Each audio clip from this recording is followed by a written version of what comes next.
Mau naik kuda. Mau keliling Carcassonne naik kuda. Elodie. Elodie naik kuda? Iya. Naik kuda. Alah.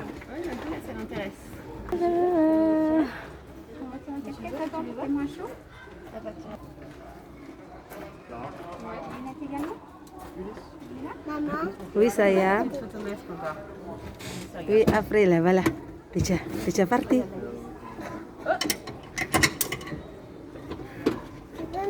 Allez.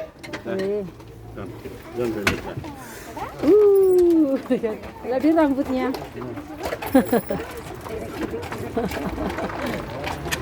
Lihat dulu di. Kudanya besar sekali. Attention devant. Elodie. Allez.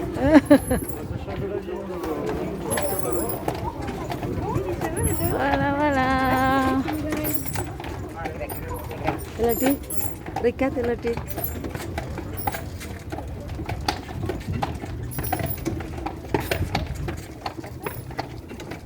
Keliling Carcassonne.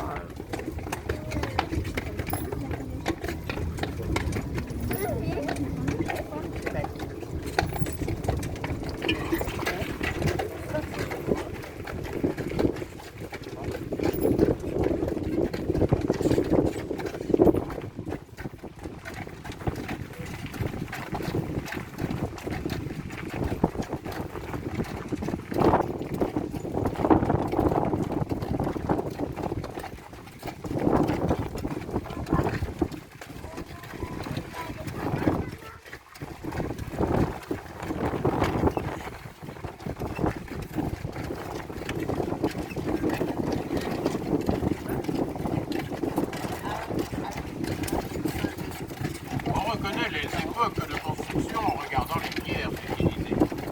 Sur les remparts intérieurs, toutes les époques sont réunies. Au IIIe siècle, à l'époque romaine, il se servait de petites pierres qu'ils envoyaient sur ce mur à droite, avec des rangées de briques qui leur permettaient de réqualifier les niveaux. Les pierres taillées plus grosses datent du XIIIe et XIVe siècle. Les bosses sur certaines pierres servaient à amortir les coups portés par les protections. Toutes ces pierres sont en grès. Elles étaient prélevées dans les collines environnantes. La fortification est composée de 52 tours. Les remparts intérieurs mesurent 1300 mètres de long, les extérieurs 1600 mètres, pour une superficie de 10 hectares.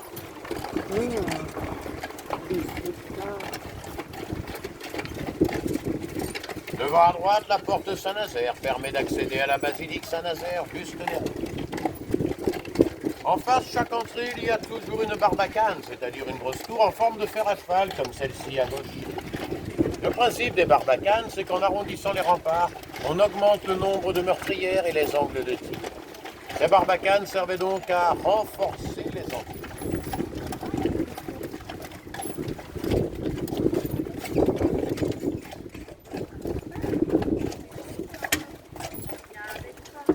Maintenant, nous allons à l'opposé, visiter les côtés nord et ouest. Vous pourrez voir dans la barbacane le côté intérieur des meurtrières. Vous pourrez vous rendre compte de l'épaisseur des murs et de la difficulté pour tirer vers l'extérieur. À cette époque, ils tiraient avec des arcs et des arbalètes. Ouais. Là, les murs ont plus de 2 mètres d'épaisseur.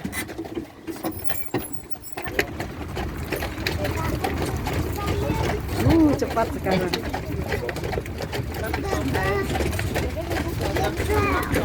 Ditakut karena jalannya cepat.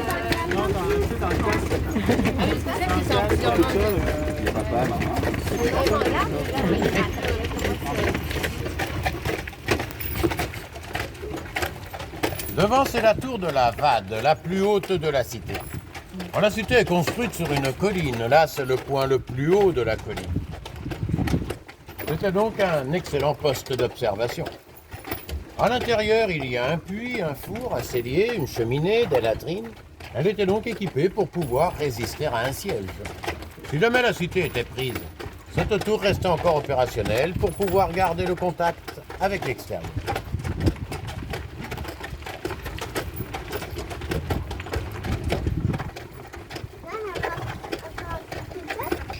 On les appelle des tours à bec. Les pointes servaient à dévier les boulets de pierre qui étaient envoyés de l'extérieur par les catapultes. Les boulets pouvaient peser jusqu'à 100 kilos.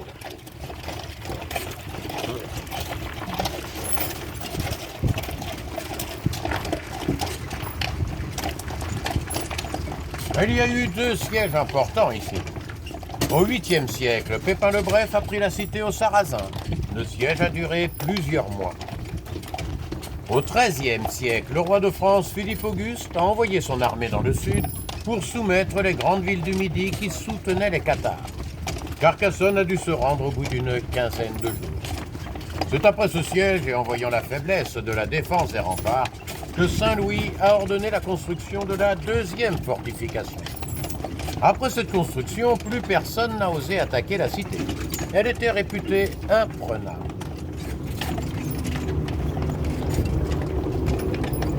Après le traité des Pyrénées au XVIIe siècle, la cité a perdu son intérêt stratégique par rapport à la frontière espagnole. Elle a été laissée à l'abandon par les militaires et les gens ont donc commencé à démolir les remparts. Ils ont pris les pierres en haut des murs et avec ces pierres, ils ont construit leur maison ici dans les lys, contre les murs et de chaque côté.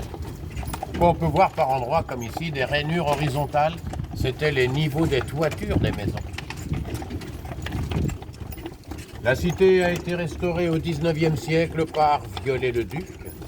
Il a fallu reconstruire un tiers des remparts, c'est-à-dire toutes les parties hautes. Les maisons dans les lys ont été démolies vers 1910, à la fin de la restauration qui a duré 60 ans.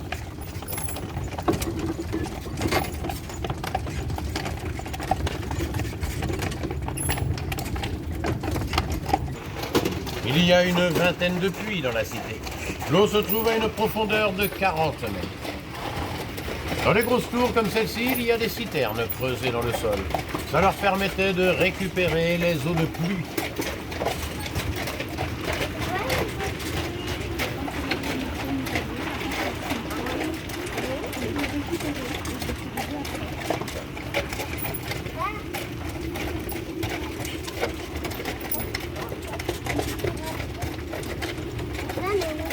Nous sommes sur le côté nord. Nous allons longer maintenant la façade gallo-romaine, la plus vieille partie de la forteresse. Vous voyez les petites pierres et les rangées de briques rouges. Oui. Vous voyez également les toitures plates en tuiles.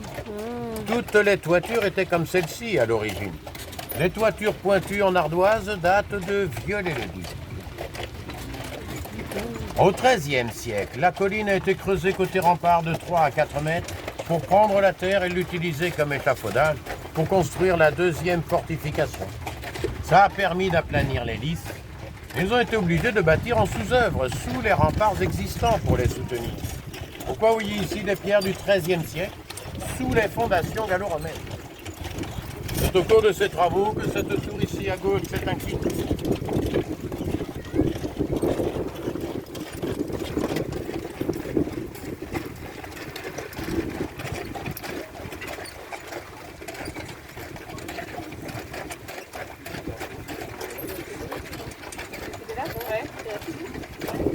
Ici à gauche, c'est la porte nord, la porte de Rodez, renforcée à l'extérieur par sa barbacane. Vous voyez que les tours gallo-romaines n'ont pas la même architecture que celle du XIIIe siècle. Elles n'avaient pas de meurtrières, puisqu'à cette époque, ils se servaient de lances, de javelots. Il leur fallait donc des grandes ouvertures. Elles étaient pleines sur la moitié de leur hauteur pour avoir une bonne stabilité. Les murs gallo-romains pouvaient atteindre à leur base une épaisseur de 4 mètres.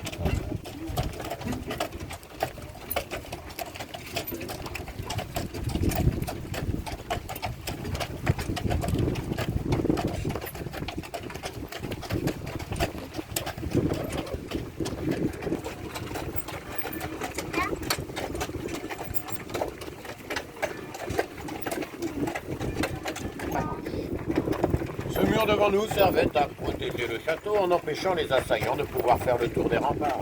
Elle se retrouvait coincée dans un cul-de-sac. Juste après, il y a la porte d'Aude qui permet d'accéder à la rivière, l'Aude qui passe au pied de la forteresse.